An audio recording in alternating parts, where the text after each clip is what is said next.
time there was truth in journalism, where brave men and women gave voice to the voiceless. But then the corporations bought the journalist, poisoning the news that we are fed. With those tainted sources, all we ever ate was a steady diet of status quo.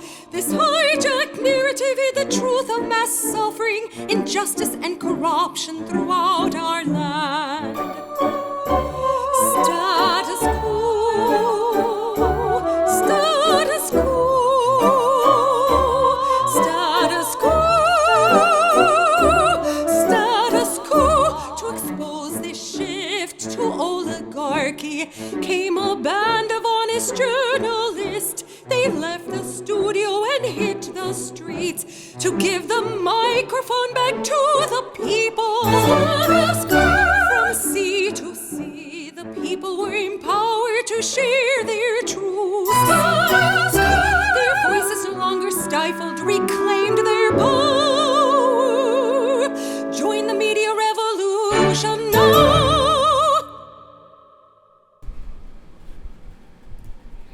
Hey there, Jordan Sheridan live, New York City, status quo in the hizzy. Sorry for all the chords going on, but you got the green screen behind me, and we have just quite a lovely, lovely show for you. Hope everyone's having a lovely, lovely day. Boy, a lot going on in politics, and apparently CNN today, right now, has a climate crisis town hall on. So Bernie Sanders will be on the crisis town hall tonight on CNN, I believe at 8:40 Eastern time. That would be 5:40 Pacific time. I think Biden is on at 8 o'clock Eastern. That's 5 o'clock Pacific.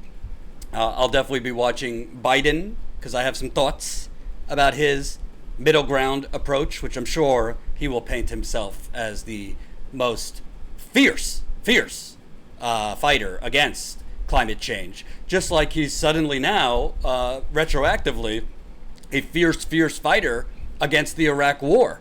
For those of you possibly having selective amnesia, like Joe Biden is, in this new world that Joe Biden has been painting over the last 24, 48 hours, he was against Iraq basically as soon as it started. Very much adopting the lie that Donald Trump said, because Donald Trump, when he ran, was saying he was against it all along. We'll get to that in a little bit. We also have Elizabeth Warren, in my view, being a little bit slippery as far as her support for fracking, and whether she is against it or for it. So we'll find out about that as well. Remember, for 115 of you watching, I need every one of you to press the like button right now. We got 120 people watching. Only 56 of you have pressed that like button. So it's right under the video. It's the thumbs up button. The more people that press like, the more people that will see the live stream. We are being suppressed here on the FuTube, I like to call it, because YouTube is only basically showing corporate channels prominently in people's feeds. So you could help us by pressing that like button, thumbs up button right under this live stream. Let's get it up to the amount of people watching. So we got 130 people watching, 64 likes. We got to get it up to 130 likes. Lickety split. If you're watching on your phone and you're in the live chat on your phone, just press the X button real quick. That'll bring you to that thumbs up. Press that thumbs up button. We appreciate it. Also, consider becoming a Status Quo member. We are at 702 Status Quo members. Membership is how we grow for the long term. I don't want to jinx it. But my back is starting to feel slightly better. That doesn't mean I'm going to just jump and climb a mountain out in the field across America. However, my back is starting to feel a little less stiff and a little better, probably because I have been resting a little bit more and doing my physical therapy stretches. So if it keeps recovering like this, I will be back in the field this month, but we're going to need more members, more people to sign up as members to keep us going. We want to get to 1,000 members by the end of this year. So you can do your part. If you're not a member, check it out, statuscoup.com/join. You can become a member for as low as $5 a month, $10 a month, $20 a month, or $179 annually. I would very, very much like to see that membership keep growing, because that's how we stay independent, by growing our membership through you. statuscoup.com/join. Follow us on Twitter at statuscoup. Subscribe to our podcast, and go to statuscoup.com and enter your email. That's another great way we could grow our business, by having a big email list. We will not bury you with annoying asks for money, maybe once a week. I think that's fair. A lot of times we want to send out emails to give you news on where we're going, what news we're covering, stories we're breaking, and that kind of stuff. And if you were watching yesterday, I covered the fact that the New York primary, which is in April, if you have a little PTSD from the 2016 primary and the election fraud that went on, seems like there's some shenanigans going on here in New York, because the New York State Senate and the New York State House have passed a bill months ago to make it so that the deadline to register as a Democrat is moved back from the super suppressive October deadline. October 11th is the deadline right now to change and become a Democrat. If you don't register as a Democrat here in New York, which has 240 delegates on the line in the primary, you cannot vote in the Democratic primary in April.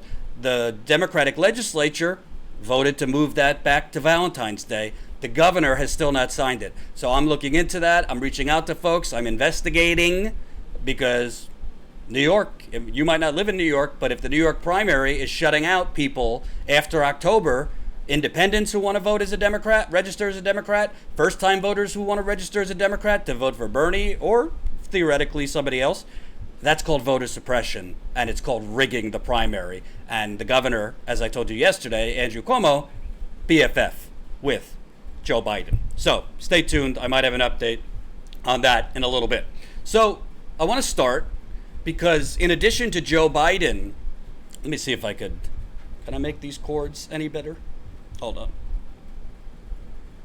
In addition to Joe Biden having a bit of selective, shall we say, cognitive issues, he's been having some cognitive issues in remembering what city he's in, remembering what cities just had mass shootings within 24 hours. Remember, he said Detroit, the mass shootings in El Paso and Dayton, Ohio happened in Houston and Detroit, I believe.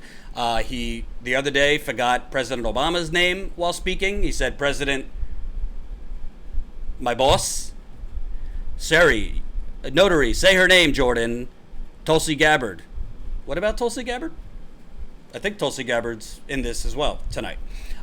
He's been having problems where he is. He's been having trouble finishing sentences, articulating, pronunciating. And as I've been reporting, and Status Quo has been saying, let's just call it what it is. These are not gaffes. This is somebody in cognitive decline. This is somebody having cognitive problems.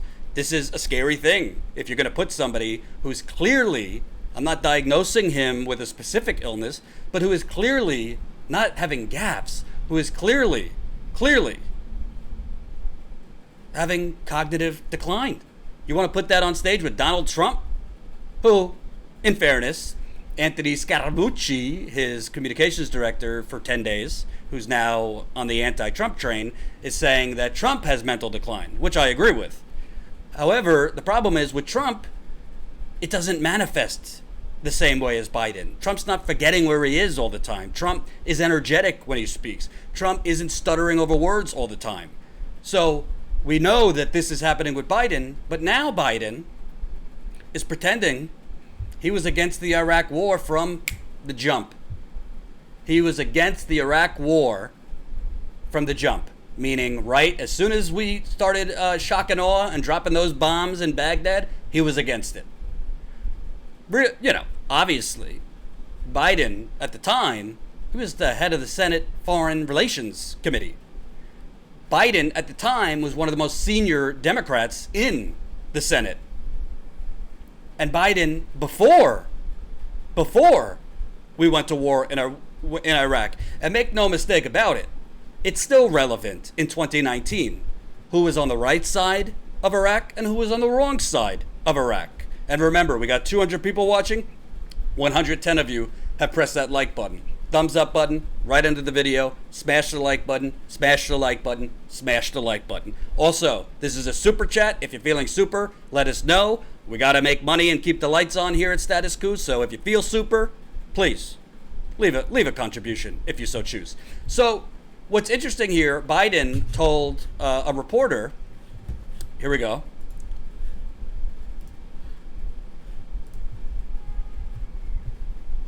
The 76-year-old former vice president and longtime Delaware senator defended his broader record on foreign policy, pointing out that he has more experience than all of his opponents combined. Oh boy. With that long record, Biden has faced criticism over the years for his judgment on key foreign policy decisions, such as voting to authorize the Iraq War, trying to partition the country along ethnic and sectarian lines, opposing a troop surge, and overseeing the withdrawal in 2011 that some say created a power vacuum that allowed ISIS to flourish in Iraq. Quote, he's been wrong on nearly every major foreign policy and national security issue over the past 4 decades. Former Defense Secretary Robert Gates wrote in his 2014 memoir. Quote, I think my record has been good, Biden told NPR. He explained that his rationale in authorizing the use of military force in Iraq in 2002 was based on a commitment he had received from then-President Bush that he would not go to war in Iraq. Oh, so Bush told you. Quote, Bush looked me in the eye in the Oval Office. He said he needed the vote to be able to get inspectors into Iraq to determine whether or not Saddam Hussein was engaged in dealing with a nuclear program, said Biden. He got them in, and before you knew it, we had, quote, shock and awe. Bush's office denied Biden's version of events. I'm sure it was just an innocent mistake of the memory, but this recollection is flat wrong, said spokesman Freddie Ford in an email to NPR. The Biden campaign pointed to numerous remarks from Bush at the time where he said he hoped to go through UN Security Council to avoid a military conflict with Iraq. Quote, immediately, the moment it started, I came out against the war at the moment. Well, since Joe Biden is from a much different era, I think he's not realizing the power of social media. I think he's not realizing the power of digital media. I think he's not realizing that, there's such a thing called video. And this is easily disprovable. But to me, well, first, let's disprove it, shall we? This is Joe Biden before the Iraq War, just days before the Iraq War. For those of you historians, the Iraq War, we launched the Iraq War March 20th, 2003. This is Joe Biden on March 13th. Hold on. What date is this?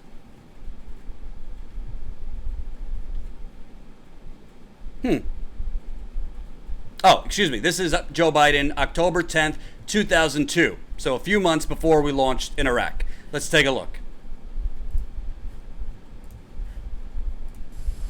Mr. President, President Bush did not lash out precipitously at Iraq after 9/11.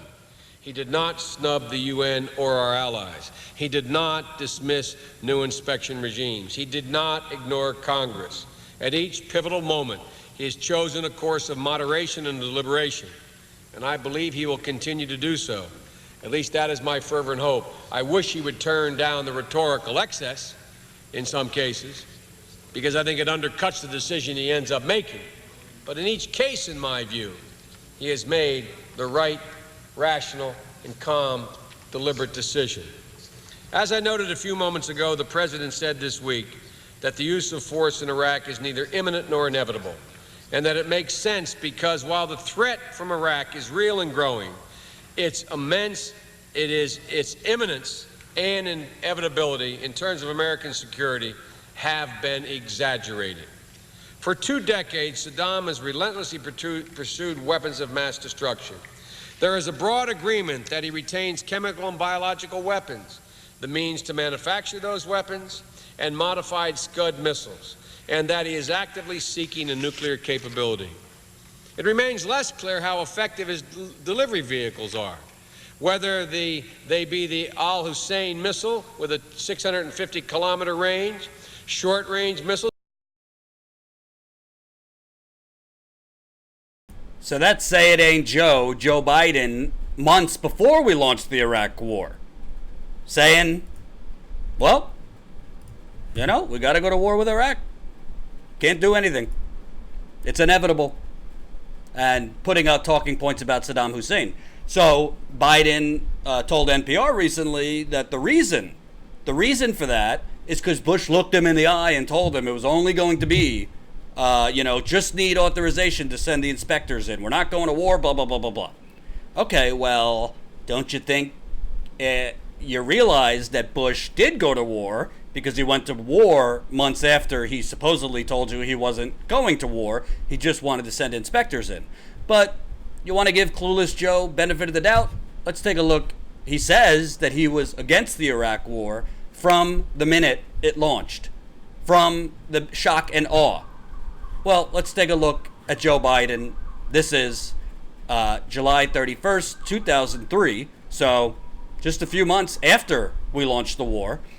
Several weeks after, you remember, we were told from Bush's brainiacs that, it's just going to take a couple weeks. We'll be in and out. Be like a dentist appointment, you know? A little annoying, but not too bad. Well, here's Joe Biden a couple months after the Iraq war was launched. We still haven't heard a single clear statement from the President of the United States of America articulating his policy in general and specifically that securing Iraq will cost billions of American dollars, require tens of thousands of American troops for an extended period of time, and that it's worth it, that it is worth it, and most importantly, that it's in our national interest to stay the course, a view that I strongly hold. Some of my own party have said that it was a mistake to go to Iraq in the first place and believe that it's not worth the cost, whatever benefit may flow from our engagement in Iraq. But the cost of not acting against Saddam, I think, would have been much greater. And so is the cost, and so will be the cost, of not finishing this job. The President of the United States is a bold leader, and he is popular. The stakes are high, and the need for leadership is great. I wish he'd used some of his stored up. Well then, how's that for being against it the moment it started, huh? How's that for being against it the moment it started? I don't know what's worse, calling George W. Bush a bold leader? A bold leader? Or sounding no different than John McCain, not in 2003, but John McCain when he was running for president in 2008. Ugh, my God. And remember, we got 285 people watching, 150 likes. If you have not pressed that thumbs up button right under this video, the more people that press the thumbs up, the more people that will see the live stream. For those of you interested in the climate crisis town hall, I usually don't direct folks to CNN, but Andrew Yang is currently up on CNN right now if you're interested in hearing what he has to say. I personally, if it means offending the Yang gang, so be it. I'm not a fan of Andrew Yang. I am a fan of universal basic income, but I do believe Andrew Yang's proposal for universal basic income is basically robbing Peter to pay Paul. I think what Andrew Yang wants to do with his UBI is essentially move people off the social welfare programs they need, and you could choose between the social welfare programs you need or universal basic income. I think that's a false choice, and if people were to take that universal basic income but get off the whether it be food stamps or Medicaid or other programs they need, $12,000 a year is not enough for the most vulnerable in society. So I think UBI in general would help, more middle-class people as extra money they so desperately need. But those at the very bottom, I don't think would be helped by Andrew Yang, because you have to choose between the social welfare programs that they need or this $12,000 a month. I also personally don't believe in this defeatist attitude of Andrew Yang and most of the tech people, which he is a tech executive, saying, automation is inevitable. Nothing we could do. Throw up your hands, and we just gotta basically hand out money because the jobs aren't coming back and more jobs are going. No, that's an attitude of somebody who doesn't want to regulate corporate America, who doesn't want to set minimum standards for the amount of employees corporations should have to have, particularly based on how much money they are making, how much profit they are making. So I like some of the things he says. He also doesn't believe, honestly, doesn't even sound like he believes in any minimum wage. But on the record, he's on the record telling Jimmy Dore, I'm not for raising the minimum wage to $15, using right-wing talking points that companies, small mom and pop stores, would lay off people. Well, I could tell you, because my mom and dad own a jewelry store, if more people had money in their pockets, meaning a $15 minimum wage, more people would be going into their shop and buying jewelry. If more people were going into their shop to buy jewelry, they'd hire more people. That's how the economy works. I don't think Andrew Yang understands it. I respect the Yang Gang and its people, but that's the truth about Yang. And it's unfortunate because universal basic income, which has been a concept, been discussed for decades, but now is in the discussion more. Universal basic income is an important topic. I think we might have to move towards that, but you cannot have universal basic income at the expense of social welfare programs for the most vulnerable. Also, you can't have it where, you say, well, we don't want a minimum wage. No, not interested. So, I went on a little side tangent. Biden, what Biden is doing here is relying on several things. Number one, his core voting base, which is older people. I don't mean to offend you for those watching in the audience that are older, because obviously there's older progressives. There are. But Biden is banking on his older voters to either not pay attention to him lying about his support for the Iraq war, or to just have the attitude, it was a mistake, but it was 2 decades ago, or almost 2 decades ago, and let's move on. That's really what he's banking on, which is very, very cynical, if you ask me. And I think I missed a super chat. Thank you, Andy P, $4.99 in the super chat. This is a super chat, so let us know if you're feeling super. We gotta keep the lights on, so it always helps your super chats. The other thing that Joe Biden is banking on is that people won't care about his vote on Iraq and this, that, or the other thing, because they are much more concerned about Donald Trump having his fingers on the nuclear button. And for establishment voters, that is true. But Joe Biden, like Hillary Clinton, is a hawk. There's very few wars Joe Biden hasn't signed on to or loved. Joe Biden was right next to Obama, and when Obama decided to send in SEAL Team 6 to take out bin Laden, it was really a 50-50 whether bin Laden was even in that compound. If you remember, Joe Biden was giving him a more aggressive approach to bomb the compound, which could have not been so great considering this is in Pakistan, and you could have set off an international incident with that Middle Eastern country by bombing the compound if bin Laden was not in there.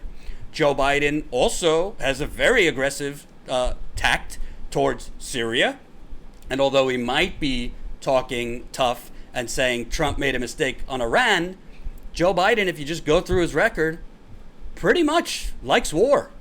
He's also funded by a lot of finance people and corporatists and big plutocrats that also like war. Why?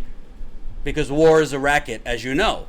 So the real thing here, yes, he's lying, but B, what kind of president would this be? Because if there's one silver lining in Trump's presidency that I'm not sure I could have said if it was President Hillary Clinton, he hasn't started a full-blown ground war yet. Now, there's time. Knock on wood, I hope he doesn't. But there's time. He could start a war. He certainly is. It is not beyond consideration that Donald Trump would start a war if his poll numbers were so bad that it was inevitable he was going to lose. Kind of this house of cards, sick mentality that he would start a war to get reelected. I wouldn't put it past him. But what I think about Joe Biden, number one, all it takes is just like an amateur journalist to prove he's lying about when he supported the Iraq war. But Joe Biden also has an affinity for warmongers and neocons. You need any more proof besides him calling Bush a patriot and moderate in his deliberations? Well, here's Joe Biden. This is in November of last year, handing out a Liberty Award to President George W. Bush. No, not 2003. This is last year. Here you go. Ready to gauge attitudes, American attitudes, about the core democratic principles and how we can strengthen and support democracies around the world, because they are under siege in many parts of the world today. President Bush and Laura, we share a belief that those values which undergird our democracy are precious, and they exist way above party, and they have to be defended. That's the duty of patriots. That's the duty of patriots. And as a team, Laura, you and the President continue to take on big challenges in your... Yeah, that's the duty of patriots.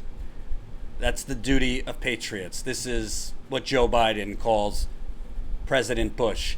And we've become so deranged in this Trump derangement society we live in that you have Keith Olbermann going on The View. Remember this months ago, apologizing to George W. Bush? People have suddenly rehabilitated George W. Bush into this, he was just misunderstood. I miss the days of George W. Bush where we have Trump. Well, thank you, Matty Perry, $1.99 in the super chat. The Iraq war vote will hurt Joe Biden at the debate. Yes, so will the fact that he's lying about that Iraq war vote and his support months after the Iraq war started. He didn't start souring on the Iraq war as soon as we launched it. It's right there on the video. And he will be attacked. And frankly, based on the cognitive issues he seems to be having, I'm pretty sure he's going to have trouble defending it.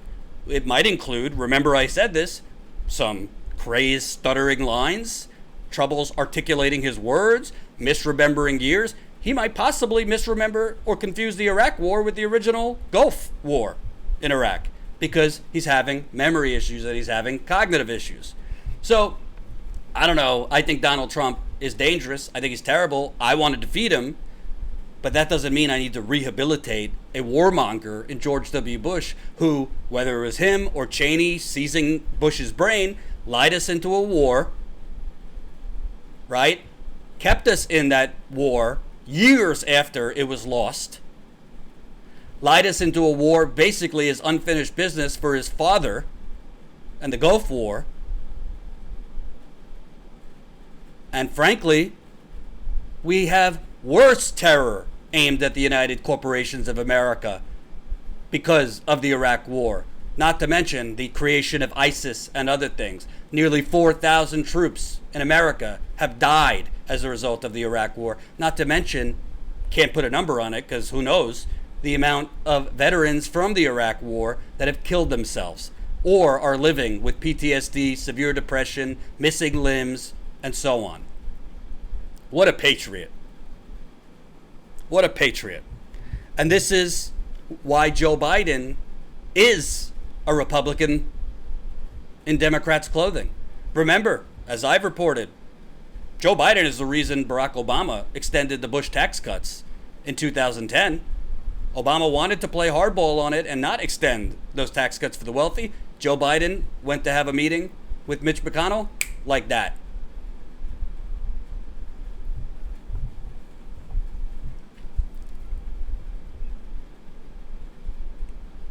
So, obviously, the even most ridiculous part of this, Bernie Sanders puts out a true statistic about over 500,000 families a year go into bankruptcy because of medical bills, gets 3 Pinocchios from the Washington Post.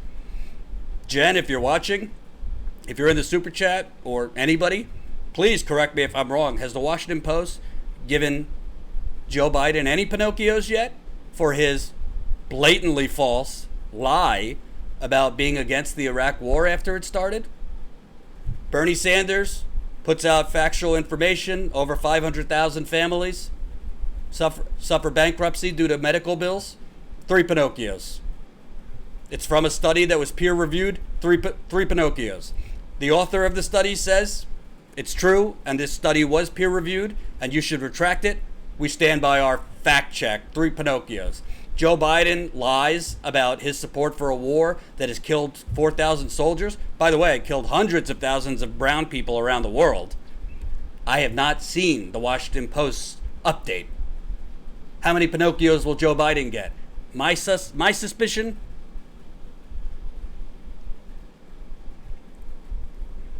Harlan St. Clair, perpetual wars in industry, they can't keep up with the demand. Yep. You are correct, Harlan. You are correct. And before I move on, remember, 325 people watching, 240 of you have pressed that like button. We need over 100 more of you. Press the thumbs up button right under the video. The more people that press the thumbs up button, the more people that will see this video. Keep it coming. Joseph Bowen, $2 in the super chat. My brother served in Jalalabad. When will it end? Honestly, not in our lifetime if we don't get an actual leader in the White House that wants to end this endless crime against humanity that is war for profit. And that's why the DNC has screwed Tulsi Gabbard out of being in the next debate. I frankly hate to say it, I don't expect to see Tulsi Gabbard in another debate because the DNC is not going to allow it. The DNC is not going to allow it. But there was another doozy in this story that I want to address. So Joe Biden was addressing trade. Let me read this part to you.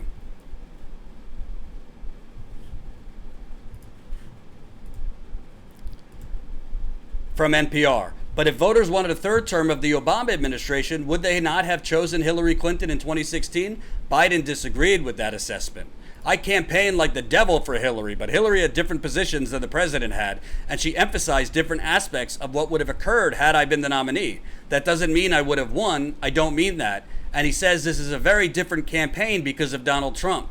We weren't facing anything that we're facing today with this president 3 years ago. The next president is going to have to be able to pull the world back together. Not a joke. He likes to say that. You know, first of all, the first lie in here, when he says Hillary had different positions than the president had. Yeah, you're right. She was claiming to be against the TPP, but her record indicated she was for the TPP. She called it the gold standard, and that's what killed her in Michigan, Wisconsin, and Pennsylvania, and Ohio. Your president, Obama, was very much for the TPP. So were you. You were trying to talk Hillary Clinton into standing by the TPP in 2016. If she would have done that, she probably would have lost even more.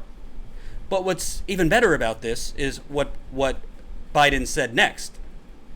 On resetting U.S. trade policy and addressing climate change as key priorities, Biden drew a distinction from Obama. The idea that we would have another trade agreement without environmentalists and labor sitting at the negotiating table with us will not happen in a Biden administration, he said.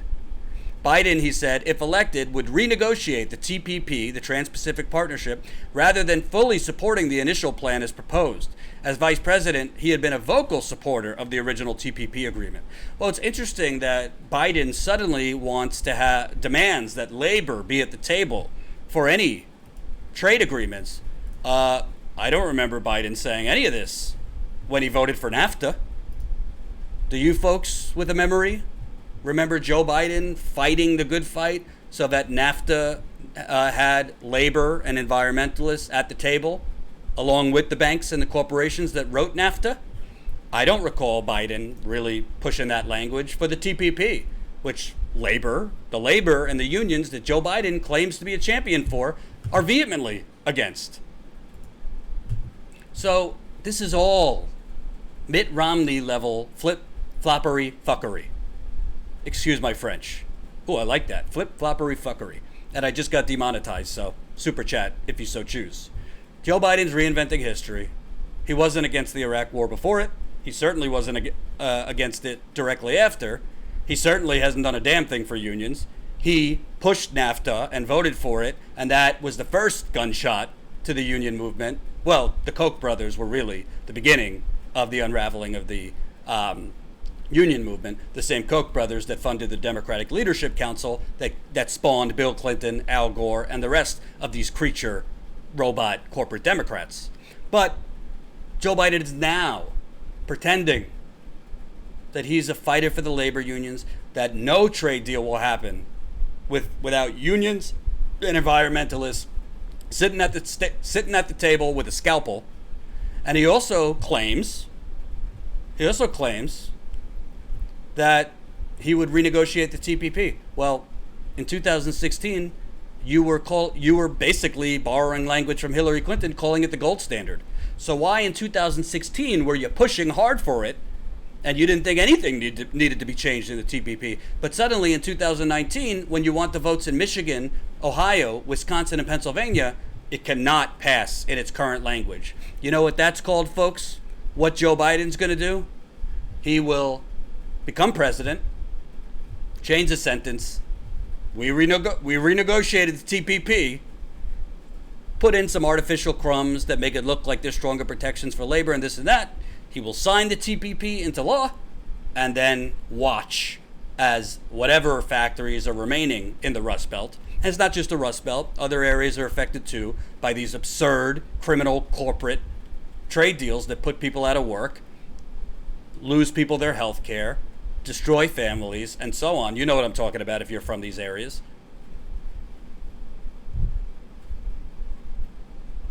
TPP will be the final nail in the labor movement's coffin if it were to be passed. And that's why I think in this next debate, hopefully Bernie Sanders is more aggressive in pointing out Biden's lies on Iraq, Biden's record on TPP, on NAFTA, on other trade deals, because this is the core message that those folks in Michigan, Ohio, Wisconsin, and Pennsylvania need to hear. Biden's doing fairly well in those states right now. I don't expect him to do that well once his record is out there. Also, frankly, if we're keeping it real, Biden is having cognitive decline. He is. I've been showing you every last cringeworthy speech he's made.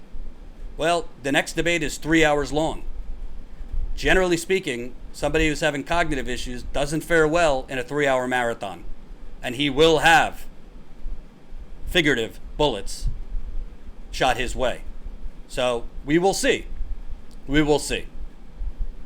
But between his lying about Iraq and now twisting himself into a pretzel to reinvent his record on trade, Joe Biden is the new Mitt Romney. Sounding worse, if possible. That is not a recipe for success to defeat Donald Trump. It's just not. And before I move on to our next story, I want to remind you, we just passed $69,000. I wish I had my blower, but it broke on the GoFundMe, so we are now just $16,000, actually less than $16,000 from reaching our ultimate goal of $85,000. We've had donations from 1,544 of you. Thank you, thank you, thank you. I really appreciate it. Jen and I were talking. It's very difficult to raise money as a startup and keep your integrity. We were talking earlier, how can we make more money? How can we bring in more money? Because we want to hire another full-time reporter. We would like to have more money to travel in the field. A lot of the money that you've so generously donated to GoFundMe has already been spent on reporting in the field. But I want to tell you, if you got $5 to $10, if you're tapped out, if you've already donated a few times, you just can't afford it, we get it. If you can, we do have some really, really cool plans for the fall, for the rest of the year, not just covering the campaign in the field, but other stories we want to cover. Jen is actually going to be redoing the GoFundMe page to kind of focus on those things, to kind of tell you where we've been with the GoFundMe, that you've already donated, but where we want to go and what we want to cover. I promise you it will not be the usual same old stories the corporate media is covering. I promise you it will be stories that no one else is covering, frankly, including our friends in independent media or those who call themselves independent media. So if you got a couple bucks, please support our GoFundMe. And also, if you have a choice, if you want to choose between GoFundMe and membership, which one would I suggest you do to help Status Coup? Become a member, statuscoup.com/join. We want to get to 1,000 members by the end of this year. We just passed 700. We got to keep building.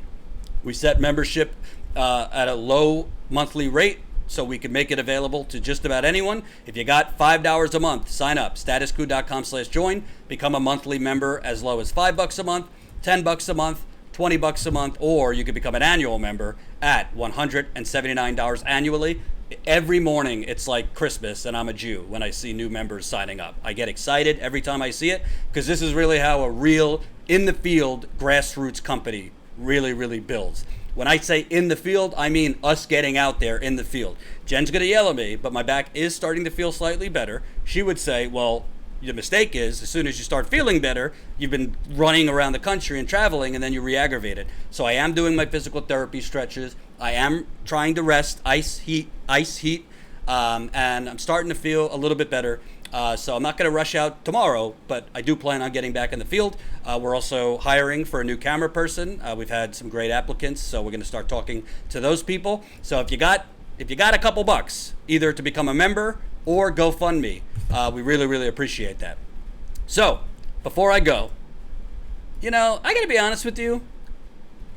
Elizabeth Warren, I'm not going to say she's doing a Biden. I'm not going to say she's lying like Joe Biden. I just showed you Joe Biden lied.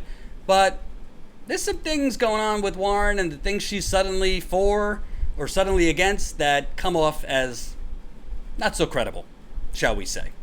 So as you know, I've covered a lot of pipeline fights and fracking. To me, you can't have a serious discussion on climate change or the climate crisis without bluntly saying, I am against fracking, and I will ban fracking as President of the United States. Bernie Sanders has said that for a long time. Tulsi Gabbard is against fracking. I've never heard Elizabeth Warren say she was for fracking, but obviously with the climate crisis town hall tonight, which is in progress on CNN, again, Bernie will be live, I believe, at 8:40 Eastern, 5:40 Pacific. Biden is at 8 Eastern, 5 Pacific. So the Washington Post did a write-up basically pointing out where people are on the issues. To me, you could have great plans, and Warren just proposed a plan that essentially borrows most of Jay Inslee, the governor of Washington State's ideas.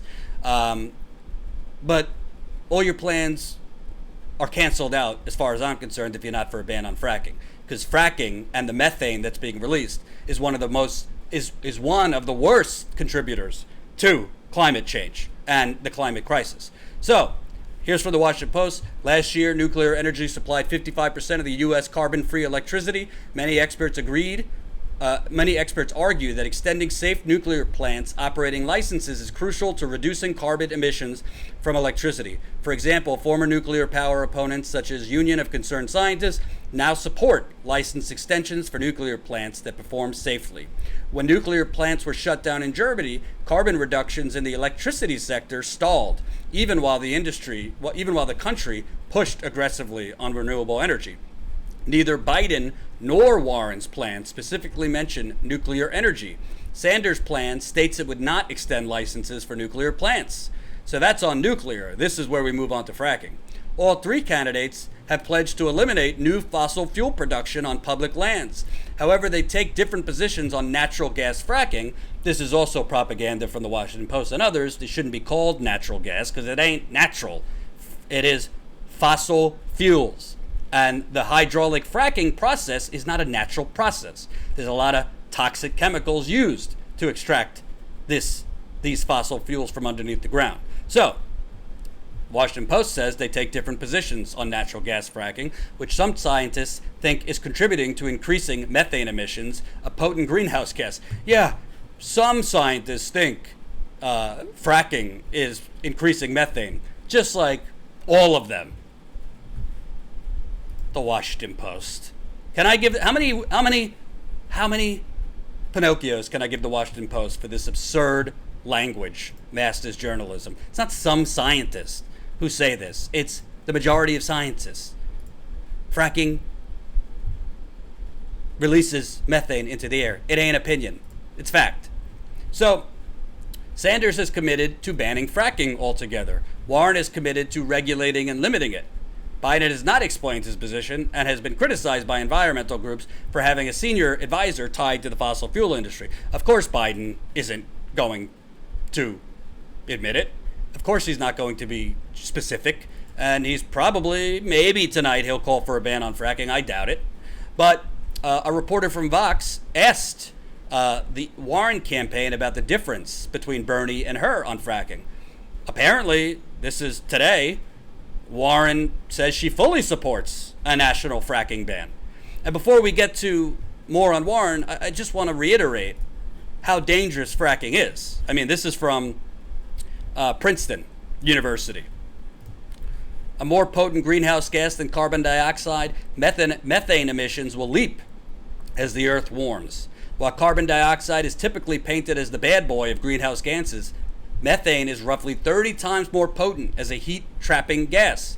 New research in the journal Nature indicates that for each degree that the Earth's temperature rises, the amount of methane entering the atmosphere from microorganisms dwelling in lake sediment and freshwater wetlands, the primary sources of the gas, will increase several times.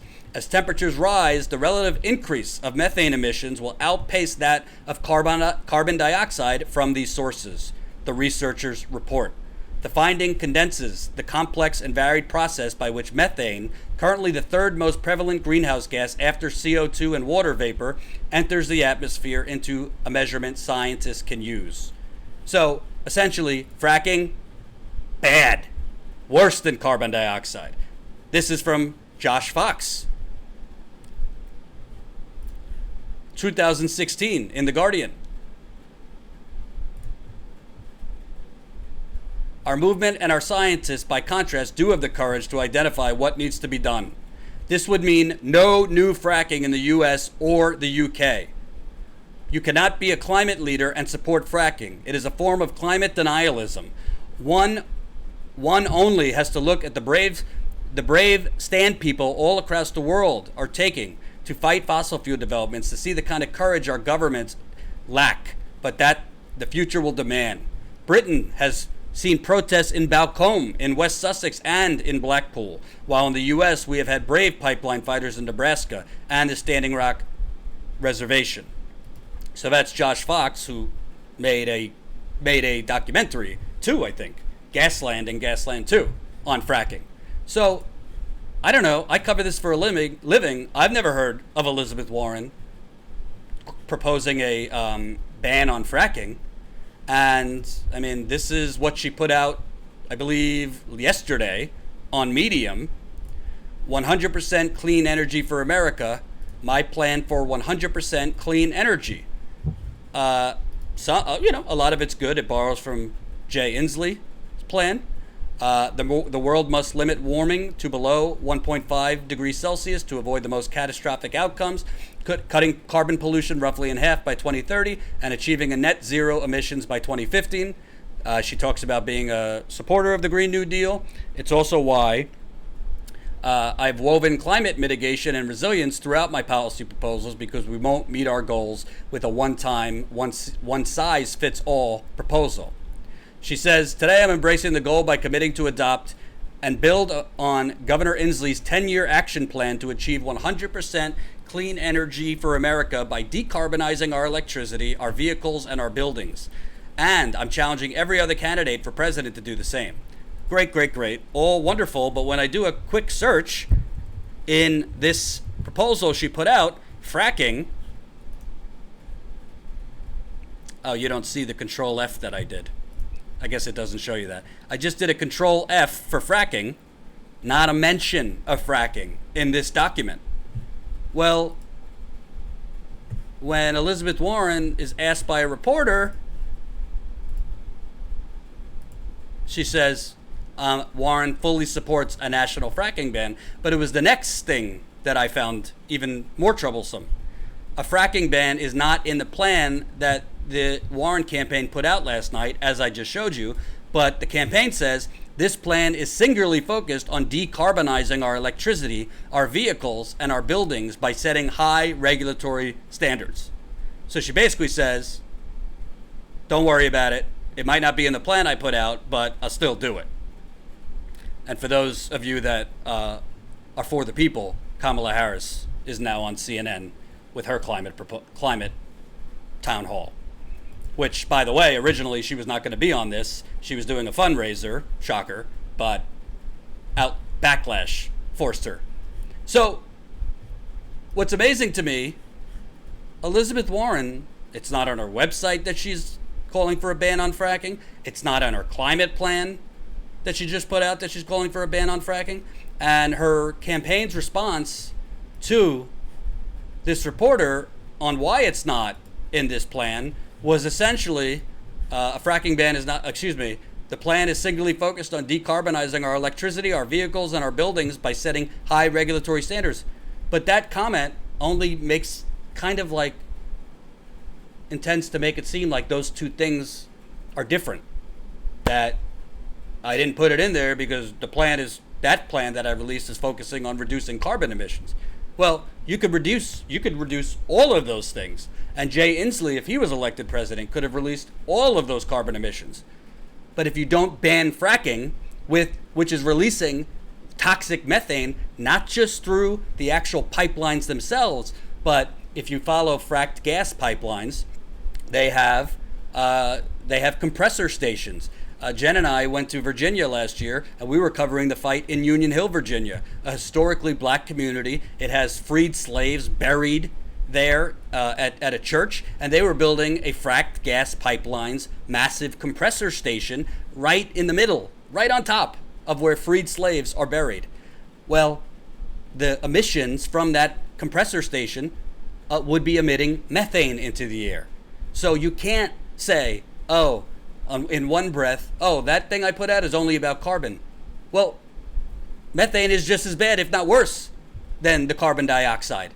So your plan might be good on reducing carbon, but if you're not boldly calling for a ban on fracking, are you really calling for the most effective plan?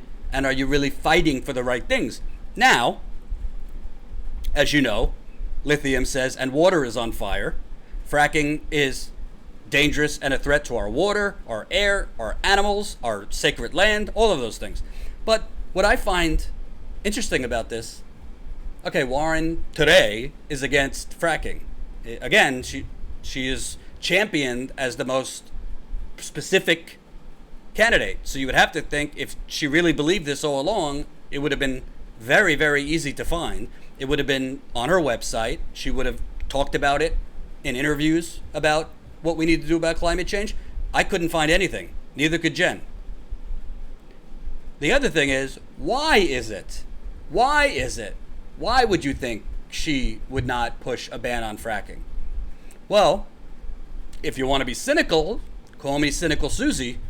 If you want to be cynical about it, she has said that if she becomes a nominee, she's not going to unilaterally disarm.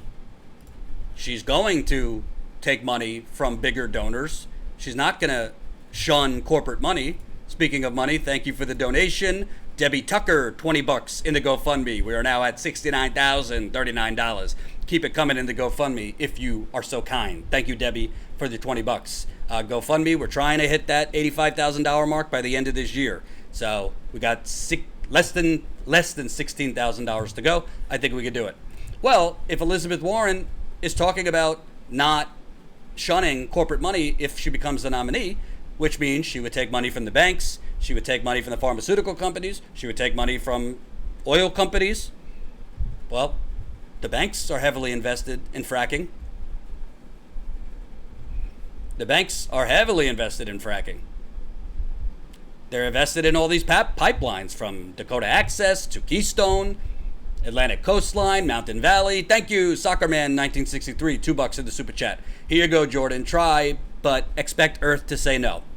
We're fighting for the earth no matter what, and the truth. Thank you for the super chat.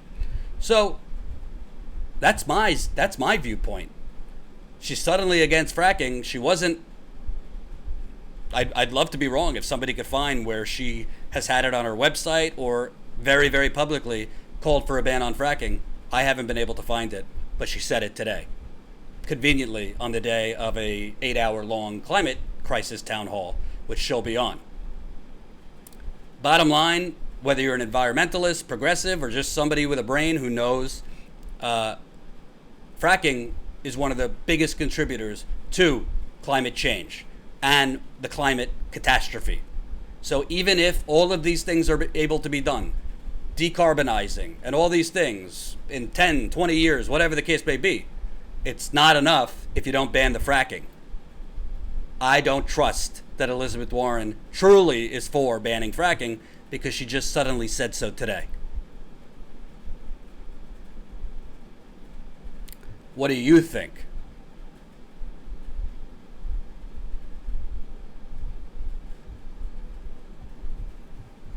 Jen texted me something. Yes, she did a Washington Post survey. I think, I don't know if it was recent or when it was from. She did pledge when they surveyed people to ban fracking. But the thing is, this Washington Post story from just now says she is for regulating fracking, not banning it.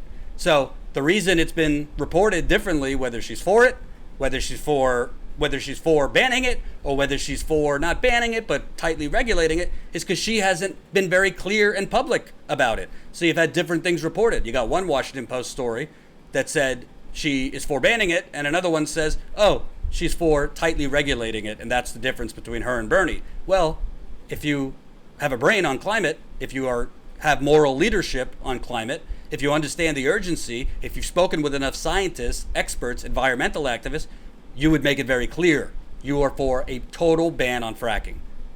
And I believe it's not enough. Patrick Lee, she said she'd ban fracking on public land on April 16th. No, she said she would not extend new leases to drilling.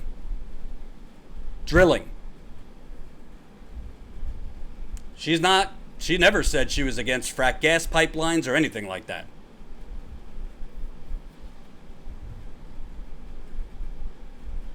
So that's the deal, folks. That's the deal. We will see what Elizabeth Warren says tonight. I'm not feeling that hopeful. But she generally talks the big talk. We'll see. But honestly, I find it hard to believe that you could trust somebody as being against one of the biggest things you need to be against if you are serious about the climate crisis. But it was not very easy to find, and she hasn't been outspoken about it. Just like, frankly, she's been kind of wish-washy on Medicare for all as well. That's it. I'm going to go. The day never ends. Now I got to do some stuff on Flint and some other stuff we're working on. I'll be back tomorrow, 5 o'clock Eastern. Also, one more reminder. If you're so kind, make sure, check it out. If you haven't donated, leave a few bucks if you can. If you have, and you can again, we would really appreciate it. We're trying to get additional funding so we can get out in the field this fall. Long term, we want to hire more reporters.